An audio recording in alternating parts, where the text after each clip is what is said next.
여러분 안녕하세요. 경제아춤을 박종현입니다.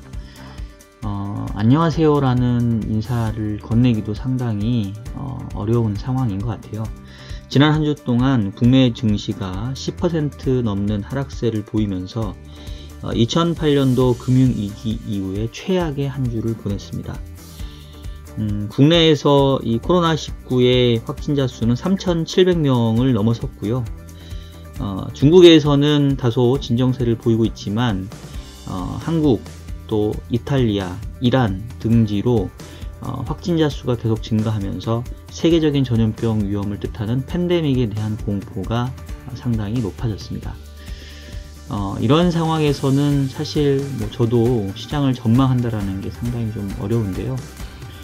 오늘 주간전망소 시간에서는 전망보다는 현 상황을 다시 한번 짚어보고 향후에 우리가 눈여겨봐야 될 변수들 주로 체크해보는 시간으로 꾸며보도록 하겠습니다.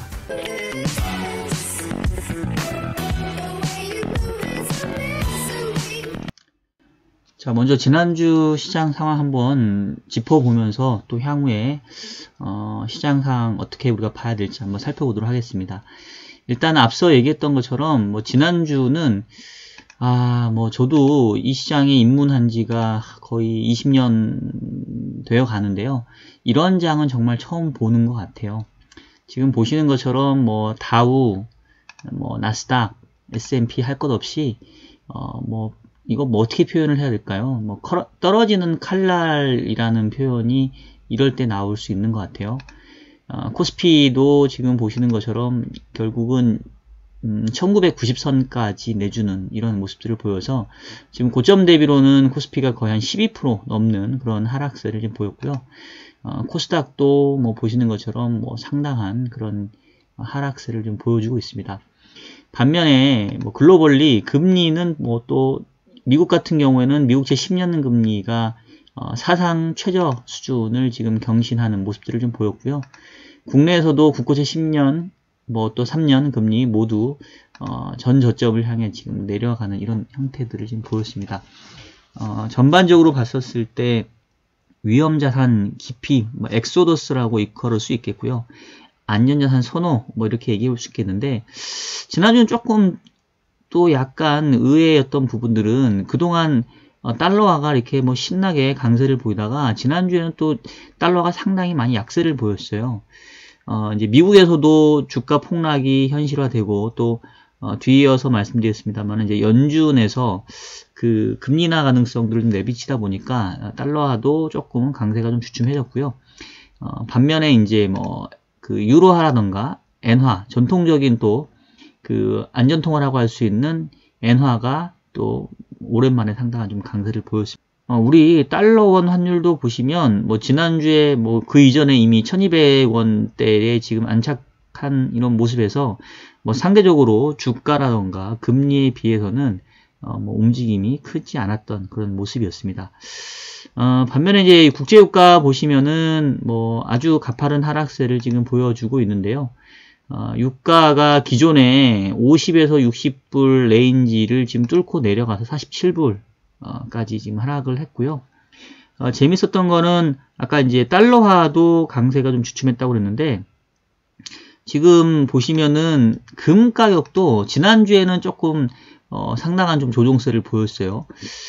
그리고 비트코인 가격도 보시는 것처럼 좀 하락하는, 그래서 지금은 또 뭔가 캐시에 대한 그런 수요들이 좀 높아졌던 이런 모습들이었지 않나, 이렇게 지난 한 주를 좀 볼 수 있을 것 같고요.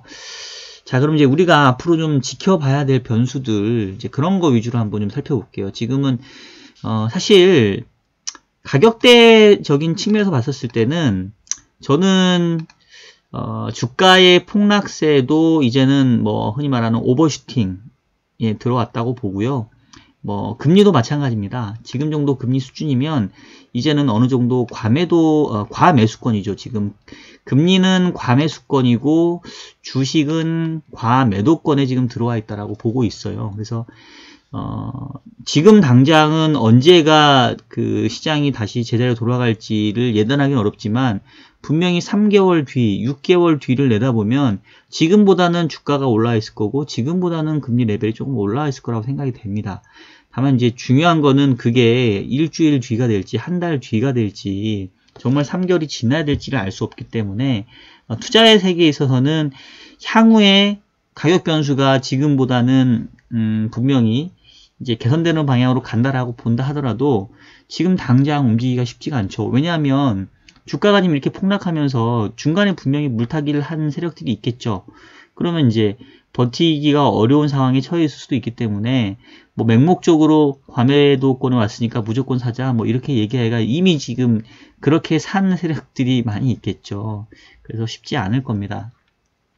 그래서 지금은 일단은 뭐 어떻게 보면은 비자발적인 장기 투자자 관점에서 지금 여기서 주식을 손절을 한다? 여기서 채권을 더 쫓아가면서 산다? 이거는 뭐 지난주부터 계속 저는 추격 매수, 추격 매도는 지금 추천드리지는 않고요. 뭐 어쩔 수 없이 이제는 뭐 버티는 상황이 돼야 되는데 어떤 상황들을 지켜보면서 버텨야 될 거냐 이제 이게 중요하겠죠. 지금 지난주 금요일 날 조금 이제 의미 있었던 조치가 파월 의장이 긴급 성명을 내고 최근에 이 코로나19가 이 경제에 큰 위협으로 지금 떠오르고 있어서 적절한 조치를 지금 시사를 했습니다.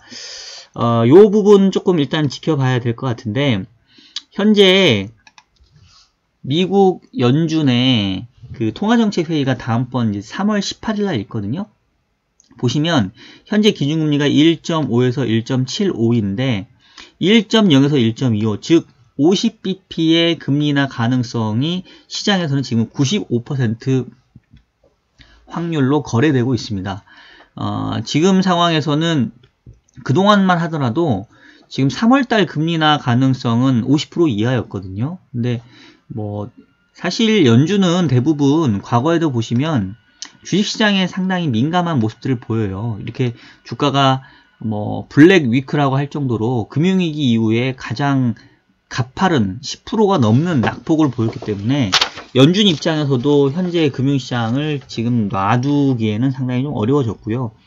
25bp 금리 인하만 가지고 뭔가 효과를 내기가 좀 어려울 거기 때문에 50bp 정도의 일단은 금융위기에 버금가는 아주 공격적인 금리 인하를 하지 않겠냐 뭐 이렇게 지금 시장에서는 지금 얘기가 되고 있습니다. 그래서 일단은 코로나19의 확진자 증가세가 계속되는지 여부 부분이 물론 계속 중요하겠지만 그에 상응해서 이제는 그 각국 중앙은행도 아주 공격적인 통화정책을 펴려고 한다. 이제 요 부분들은 우리가 한번 우리 중요하게 좀 생각을 좀 해봐야 될 것 같고요. 아울러서 이제 지난주에 우리 금통위가 있었는데 제가 지난주에 분명히 한국은행에서 금리 인하보다는 뭐 금융중개지원대출 한도 확대라 같은 미시적인 대책들이 더 효과적이지 않겠냐라고 말씀드렸는데 일단은 뭐 제 전망은 맞았어요. 근데 뭐 시장금리가 그보다 훨씬 더 빠져서 뭐 전망이 맞았다라고 얘기하기가 좀 어려운 상황인데요. 이렇게 되면 지금 미국이 3월 18일 날 금리 인하를 해주게 되면 한국은행 입장에서도 당연히 금리 인하에 동조할 가능성이 좀 커진다고 볼 수 있겠고요. 지금 우리 한국은행의 금통위 일정은 지금 이제 4월 8일인가 이래요. 그래서 3월 18일 날 연준이 먼저 금리를 인하해주고 우리가 4월 9일 날 있네요. 한국은행도 4월 9일 날 금리를 인하할 가능성이 좀 현재로서는 높아 보입니다. 그래서 일단은 중앙은행들의 적극적인 시장 안정화 조치가 이제는 좀 가시화되기 시작을 했다. 이 부분도 좀 이제 위안거리인 것 같고요. 자, 그리고 이제 결국은 이제 확진자 증가세가 꺾이는 시점들이 중요한데 지금 보면 글로벌리 봤었을 때 확진자 증가세는 이제 중국을 중심으로는 조금 꺾이고는 있는 모습들을 좀 보여주고 있어요. 근데 이제 문제는 다른 국가들로 지금 퍼지고 있다는 건데, 자, 일단은 그 최근에 증가세를 좀 볼게요. 자, 전 세계적으로 지금 코로나 바이러스의 확진자 증가수가 지금 86,000건까지 지금 늘어났는데, 보시면은 기울기가 가팔라지다가 조금 이제 완만해지는 모습들을 좀 보여주고 있어요. 그리고 중국에서는 확실히 좀 상승세가 좀 꺾여 있고요. 지금 이제 문제가 되는 게 제가 봤을 때는 이제 우리나라, 한국하고 그 다음에 이제 이탈리아, 여기서 지금 두 나라의 확진자 증가세가 심상치가 않거든요. 그래서 지금 미국도 첫 번째 사망자가 나오면서 지금 트럼프 대통령이 한국과 이탈리아의 일부 지역에서는 여행 금지를 지금 내린 상황입니다. 그래서 상당히 지금 이 두 나라의 상황들이 중요하고, 뭐 이탈리아까지는 지금 모르겠어요. 지금 이탈리아는 이탈리아 사정이고, 지금 이제 저희 나라가 더 중요하니까. 지금 한국의 경우에 오늘도 586명의 확진자가 나타났는데, 다만 이제 조금 그래도 뭔가 긍정적인 부분을 찾자면 확진자 증가세의 속도가 어제보다는 좀 줄었습니다. 지금 제가 지난주 주간전망소 하던 때만 하더라도 23일날 602명이 지금 3,700명이 됐으니까 지금 한 주 동안 6배가 지금 급증을 한 상황인데요. 지금 어제가 813명으로 가장 피크였고, 오늘 이제 586명, 그래서 어제보다는 조금 줄었어요. 그리고 지금 그 질병관리본부에서 얘기를 하기를 3월 초가, 즉 이번 주가 매우 중요한 분기점이다라고 얘기를 하고 있는데, 이제 그 이유는 그 신천지 예수교에서 집단 감염이 나타난 게 2월 16일이었습니다. 약 2주간의 잠복 기간을 감안해 본다고 한다면 딱 이제 요번 주가 2주가 되는 시점이거든요. 그래서 요번 주부터 해서 확진자 증가세가 더 늘어나지만 않는다고 한다면 일단은 신천지 예수교회를 중심으로 한 집단 감염은 조금 진정돼가는, 그리고 지금 정부에서 전수조사를 하고 있기 때문에 통제가 될 가능성들이 이제 있어 보이는데요.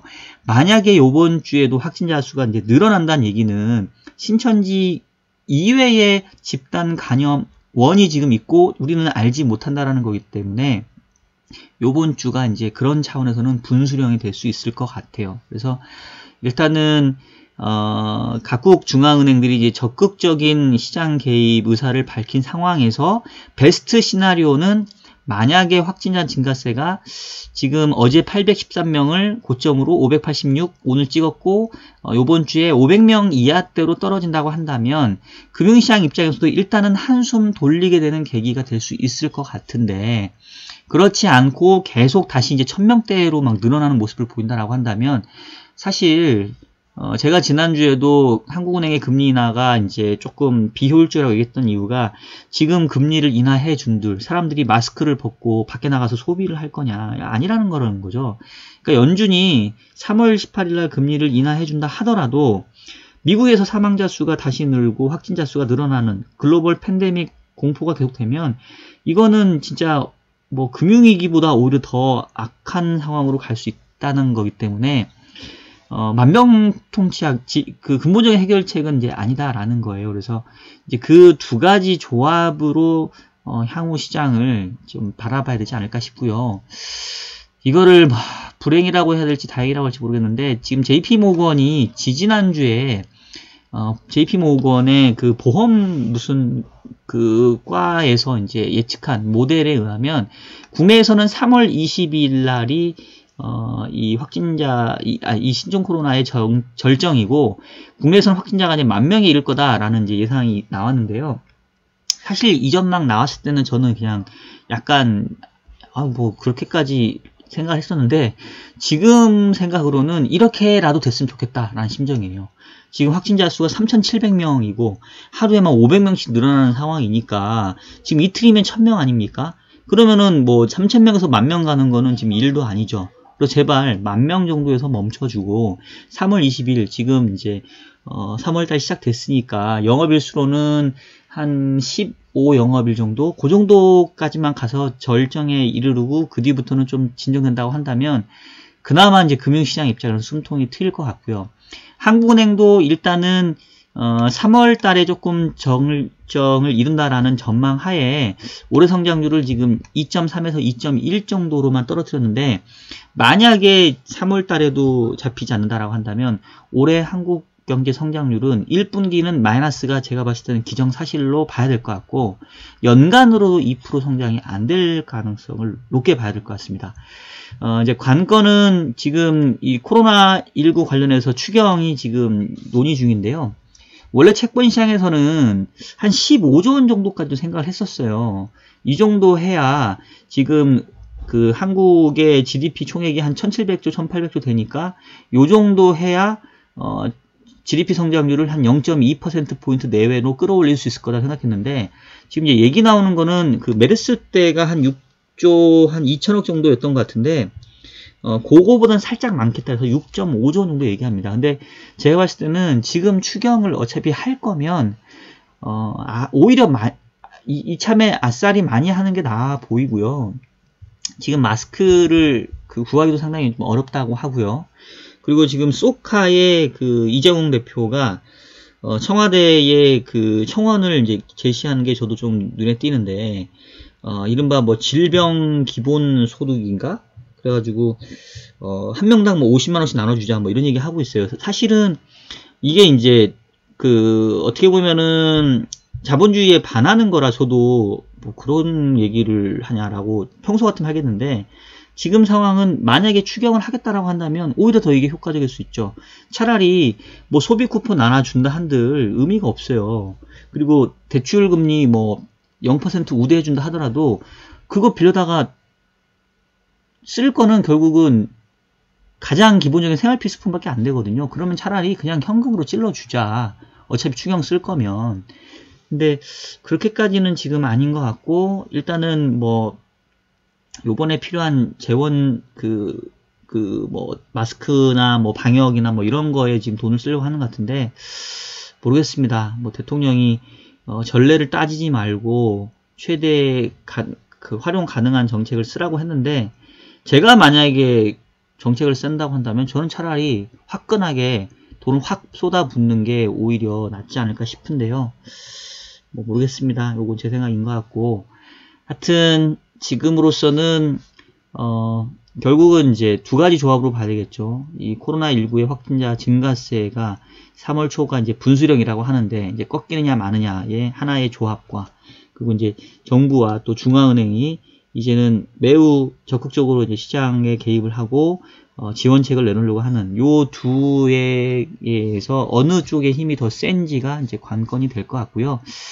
일단은 어느 정도 그 절정만 지나는 모습을 보여도 현재의 가격대에서는 주가는 이미 과매도 국면, 뭐 보시는 것처럼 RSI 상대 강도 지수가 보시는 것처럼 거의 이제 요거는 뭐 웬만해서는 더 빠지긴 좀 어려운 상황이에요. 실제로 그 지난주 금요일 날 미국에서는 보시는 것처럼 이게 양봉이 지금 나왔습니다. 뭐 엄청나게 빠졌다가 그 장 후반에 조금 저가 매수자가 유입이 되면서 보시는 것처럼 빨간색의 양봉을 좀 보여줬어요. 이제 이런 부분들, 일단은 이제 미국에서는 아직은 자기 나라의 일이 아니니까 파월 의장의 개입을 이제 긍정적으로 봐준 것 같고요. 이제 우리나라가 이제 이런 모습이 보여줘야 돼요. 이제 요번 주에 월요일부터 이제 시작을 해서 지금도 상황은 지금 좋지는 않은데 빨리 지금 저가 매수가 잡히는 모습들을 보여야 됩니다. 일단은 1990선 이하에서는 어느 정도는 조금 기대를 해볼 수 있지 않을까 싶고요. 지금 다만 이제 조금 이제 우려되는 부분이라고 해야 되나요?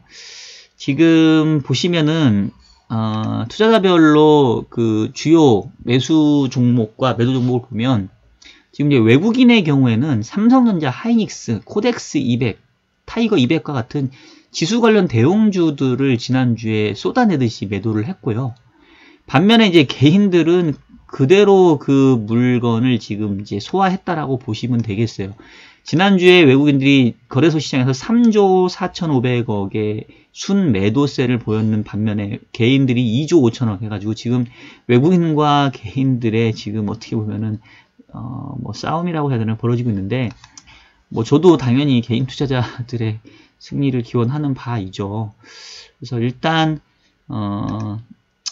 예단하기는 어렵지만 현재의 가격대와 그리고 정부와 중앙은행의 적극적인 시장 개입을 본다고 한다면, 확진자 증가세가 여기서 더 폭발적으로 늘어나지만 않는다고 한다면 어느 정도 이제 바닥권에 왔다라고 좀 얘기해 볼 수 있지 않나. 사실 뭐 저의 기대에 가깝기도 합니다만 이렇게 주식시장은 좀 볼 수 있을 것 같고요. 채권 시장의 경우에는 지금 일단은 차트를 한번 보여드리면 요거 말고 요거를 먼저 볼게요. 요거 이제 미국의 일드 커브인데요. 보시면 지금 2년, 3년 구간은 1% 이하로 내려왔습니다. 지금 1년부터 5년 구간까지는 다 1% 이하로 내려왔어요. 즉 연준의 기준금리가 50bp 통 크게 진행될 거다. 3월에 이제 그 기대를 지금 이 수익률 곡선이 그대로 반영을 해주고 있고요. 다행인 거는 2년하고 10년 이 수익률 곡선의 기울기를 많이 얘기할 때 가장 그 일반적으로 쓰는 게 국고채 2년과 10년의 기울기인데 얘는 아직은 우상향이에요. 이 얘기는 얘가 우하향으로 꺾이면 이건 장기 침체를 예고하거든요.